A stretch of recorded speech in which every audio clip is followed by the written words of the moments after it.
السلام علیکم ورحمۃ اللہ وبرکاتہ۔ دوستو میں ہوں آپ کا بھائی حافظ غلام مصطفیٰ سعودی عرب سے۔ آپ لوگ خیریت سے ہوں گے، اللہ تعالیٰ آپ لوگوں کو خوش و خرم رکھے، اپنے گھر کی با ادب زیارت نصیب فرمائے، آمین کمنٹس باکس میں ضرور لکھ دیں۔ دوستو آپ لوگوں کو اس ویڈیو کے اندر 6 چیزیں بتانے والا ہوں۔ پہلے نمبر پر ایک بہن نے سوال کیا، میں اپنے بیٹے کے ساتھ حج کر چکی ہوں، اپنے شوہر کے ساتھ حج کرنا چاہتی ہوں، اب کیا کروں؟ تو آپ اپنے شوہر کے ساتھ حج کر سکتی ہیں، تو بڑی خوشی کی بات ہے، آپ کو محرم مل گیا۔ آپ ضروری دستاویزات ہیں وہ جلدی سے جلدی مکمل کر لیں۔ ان میں پہلے نمبر پر پاسپورٹ ہے، 16 نومبر 2027 تک ویلڈ ہونا چاہیے۔ دوسرے نمبر پر شناختی کارڈ دیکھ لیں کہیں وہ ایکسپائر تو نہیں ہے۔ تیسرے نمبر پر شناختی کارڈ کی کمپیوٹرائز فوٹو کاپی اپنے پاس ضرور رکھ لیں۔ اس کے علاوہ سفید بیک گراؤنڈ 4 عدد تصویریں اپنے پاس ضرور رکھ لیں۔ اس کے علاوہ بلڈ گروپ بھی آپ کو پتہ ہونا چاہیے، اس کی بھی ضرورت پڑ سکتی ہے۔ ضروری ڈاکومنٹ دستاویزات ابھی سے تیار کر لیں۔ جیسے کہ دوست آج کل پوچھ رہے ہیں کہ پیسوں والی رجسٹریشن کب شروع ہونے والی ہے؟ انشاءاللہ آئندہ 10 سے 15 دنوں کے اندر اصل جو پیسوں والی رجسٹریشن ہے وہ شروع ہونے والی ہے۔ دوستو جو اس رجسٹریشن کو جلدی سے جلدی کرے گا، جتنا جلدی پیسے وہ ادا کر دے گا دوستو، وہ اتنا ہی جلدی سلیکٹ ہو جائے گا۔ جو لوگ حج 2027 کا ارادہ رکھتے ہیں وہ جلد ہی جلد اپنے ان ضروری ڈاکومنٹس کو پورا کر لیں اور اپنے پاس یہ ساری چیزیں پہلے سے ہی مہیا رکھیں۔ اس کے علاوہ دوستو آپ لوگوں کو بتانے جا رہا ہوں، اس کے علاوہ دوستو حج بہت زیادہ مہنگا نہیں ہوا اس سال۔ دوستو لوگ جو حج ہوگا وہ تقریباً 12 لاکھ تک ہوگا۔ شارٹ حج دوستو بتایا جا رہا ہے تقریباً 13 لاکھ تک ہوگا۔ تھوڑے سے پیسے بڑے ہیں، 50,000 روپے بڑے ہیں، یہ تو عام روٹین ہے۔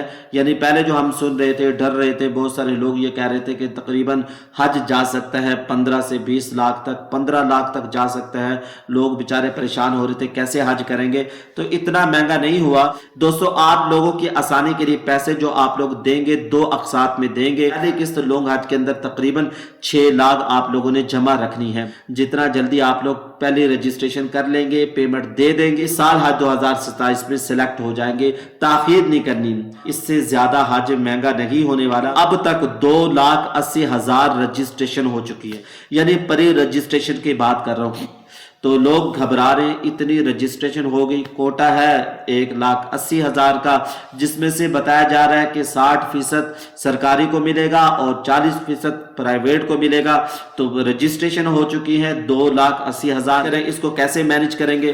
اس میں پریشان ہونے کی بات نہیں ہے، اللہ تعالیٰ جس کو قبول کرے گا وہی جائے گا۔ آپ کے ذمہ کام ہے رجسٹریشن کرنا۔ بھائی نے اس کا جواب دیا ہے۔ اللہ تعالیٰ سبحانہ وتعالیٰ کا لاکھ شکر ہے کہ اتنی بڑی تعداد میں رجسٹریشن ہو چکی۔ اللہ سبحانہ وتعالیٰ سب کو بیت اللہ شریف کی زیارت نصیب فرمائے، سب کو حضرت محمد صلی اللہ علیہ وسلم کے روزہ مبارک پر حاضری نصیب ہو۔ پیسوں کی فکر کوئی بندہ نہ کرے، بھائی نے کہا پیسوں کی فکر کوئی بندہ نہ کرے، آپ ہیلا کریں، وسیلہ اللہ بنائے گا اور ایسے ذرائع سے عطا کرے گا کہ جہاں آپ کا گمان بھی نہیں ہوگا۔ جن لوگوں نے جن سالوں میں ارادہ کیا ہے، اللہ ان کے ارادوں میں برکت ڈالے۔ دعاؤں میں مجھے بھی یاد رکھیے گا، آمین کمنٹس باکس میں لکھ دیں۔ اللہ تعالیٰ سب کو مکہ مدینے کی زیارت نصیب فرمائے۔ آپ کا کام ہے رجسٹریشن کرنا، آپ ہیلا کریں، وسیلہ اللہ خود کرے گا۔ بھائی نے بڑا ہی اچھا میسج کیا ہے۔ پری رجسٹریشن کی آخری ڈیٹ کیا ہوگی؟ بھائی یہ بھی سوال کرتے ہیں۔ یہ تقریباً ہفتہ 10 دن اور چلے گی۔ تو جیسے میں نے آپ لوگوں کو بتا دیا بھائی، امیدیں اللہ پہ رکھیں، آپ لوگ رجسٹریشن کریں۔ آپ لوگوں کا کام ہے رجسٹریشن کرنا، ضروری ڈاکومنٹس اپنے پاس جمع رکھنا۔ جیسے ہی دوستو پیسوں والی رجسٹریشن کھلے، آپ اول صفوں میں ہوں گے تو آپ اس سال حج کے لیے چلے جائیں گے۔ اللہ تعالیٰ سے ہم دعا کرتے ہیں، یا اللہ ہم سب مسلمانوں کو اپنے گھر کی با ادب زیارت نصیب فرما، جو مقروضین ہیں ان کے قرضوں کی ادائیگی کی صورتیں متعین فرما۔ یا اللہ جو بے روزگار ہیں ان کو روزگار عطا فرما۔ یا اللہ جو بے اولاد ہیں ان کو نرینہ اولاد عطا فرما۔ یا اللہ جن کے گھر اجڑے ہوئے ہیں، جن کے گھروں میں لڑائیاں ہیں، ان کے گھروں میں محبتیں پیدا فرما، آمین کمنٹس باکس میں ضرور لکھیے گا۔ دوستو ہمارے بہت سے مسلمان بہنیں اور بھائی گھر میں ایسے ہیں جن کے رشتے نہیں ہو رہے، اللہ ان کے غیب سے رشتے متعین فرمائے۔ السلام علیکم ورحمۃ اللہ وبرکاتہ۔